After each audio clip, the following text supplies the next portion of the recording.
here is the nicest thing I can find to say about Kinnikuman, Kinnikusei Oui Soudatsusen. It is not as bad as the original Kinnikuman game. It doesn't include a heroic Nazi whose special ability is a Holocaust reference. So right there, this Kinnikuman game has to be better. And that concludes all of my kind words for it. Kinnikuman, Kinnikusei Oui Soudatsusen is a completely miserable game to play. It's just that there's worse games out there. Barely. Kinnikuman started as a wrestling comic. Kinnikuman would have to enter the squared circle with a different wacky themed wrestler every story. Having that many weird characters hanging around, plus the animated cartoon, turned Kinnikuman into a merchandising extravaganza. And that led to the first video game that Bandai ever published, Kinnikuman Muscle Tag Match, which set the bar for the quality of Bandai games. Set it very, very, very low. This is the second Kinnikuman game, and it goes in a dramatically different direction. Despite the developer Human already having experience with wrestling games and Nintendo's progress, in about 2 years' time, we'll kick off the definitive Japanese pro wrestling video game series. Instead, most of the game is a side-scrolling beat-em-up, very similar to Irem's Spartan X. You progress from left to right, enemies emerge from the side of the screen and approach you, and you hit B to punch and A to kick. You can press up to jump, and if you press down and then up again, you'll do a super jump. The reason you're going through this rigmarole is that Kinnikuman is attempting to get the throne of the planet Kinniku, and he has to beat up 5 princes in order to do that. But Kinnikuman doesn't have to do it alone, he's got friends who have come along to help him. Now I have to tell you something right here. All of my game footage is going to look very similar because I couldn't get past the first stage. Or maybe the 4th stage, depending on how you want to count things. The way that the game works is that you complete a segment, fight a mini-boss, and then repeat that 4 times, then you engage in a wrestling match. And I could not get to the wrestling match. If you get a game over at any point during that, it's back to the beginning. And the mini-bosses are completely unfair.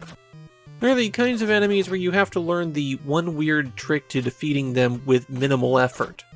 Mini-bosses hate that. They have massive health bars, and during these one-on-one fights, some new moves become available to you. When you're close to your opponent, it might start a grapple. And then if you press B, you'll do a body slam, and if you hit A, you'll throw them up into the air. Or the enemy could do those same things to you if you don't hit the button fast enough. The enemy will do it pretty much the instant that you get grappled, so there really isn't much you can do except mash and hope. Tossing them straight up into the air doesn't do anything on its own, but if you hit a button combination exactly right, with the exactly right timing, then you'll do a special move that does slightly more damage. I could not get these special moves to work at all.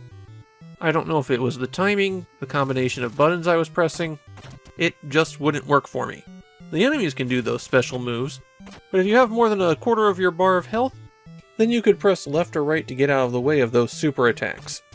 If you start running low on health, then you can hit start and hit select, and that will switch to the next member of your team. When you start playing the game, you can select the order that the characters will appear in.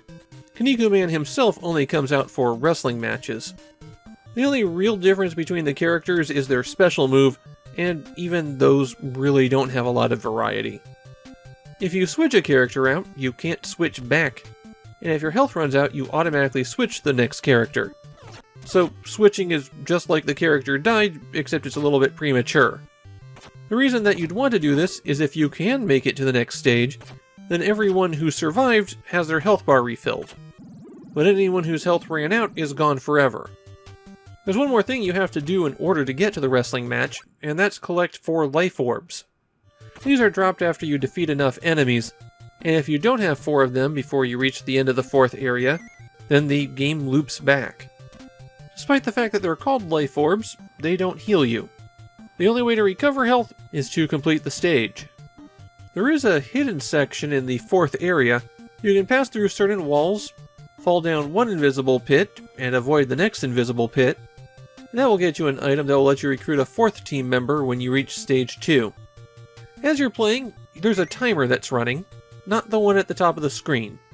Roughly every 2 minutes it ticks over, and if you're not engaged with a mini-boss battle, then the screen stops scrolling and a giant head appears to attack you. The head is indestructible, flies around and breathes fireballs, and touching it drains away your life pretty much instantaneously. You have to survive for about 30 seconds, and then it just goes away. This adds nothing to the game except annoyance. It'll bother you the whole time that you're playing. For my own progress, at the first mini-boss you can knock his bird out of the air, but mainly it's about staying in close enough that his punches and kicks don't connect to you, because only the very edges can connect to anything, and hopefully slamming him to death. The last 6 points of his health bar can only be damaged by wrestling moves. The second mini-boss is a robot that automatically fires whenever you use an attack, so the only way to hurt it is to get into grapples with it and body slam it. It has a pretty slow reaction time to doing wrestling moves on its own, so you can pretty much stand in one place and body slam it over and over and over again. The health bars on these mini-bosses are just ridiculous and make the fights go on forever. And they're not very interesting fights.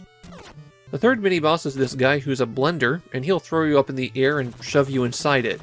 That does pretty extreme damage, so don't get hit by it. I don't have any tip past that. And the fourth mini-boss is this guy who will jump into the air and crush you for extreme damage. So another one that's very difficult to deal with. To my surprise, this is a beloved game in Japan. Yes, really. People seem to really like how it had a whole lot of characters from the comic. Apparently that was enough to ignore how the game is awful to play. And yeah, obviously I really hate this one. It's a subpar beat-em-up on the side-scrolling stages, and then the one-on-one fights just don't work. There's a whole pile of bizarre design decisions that make the game less fun. Every piece of this game is mediocre, but they're all mediocre in their own unique way that comes together to make something even worse. Kinnikuman Kinnikusei Oui Soudatsusen kept making me go, can we just get on with it? And that's just about the worst reaction a video game can get.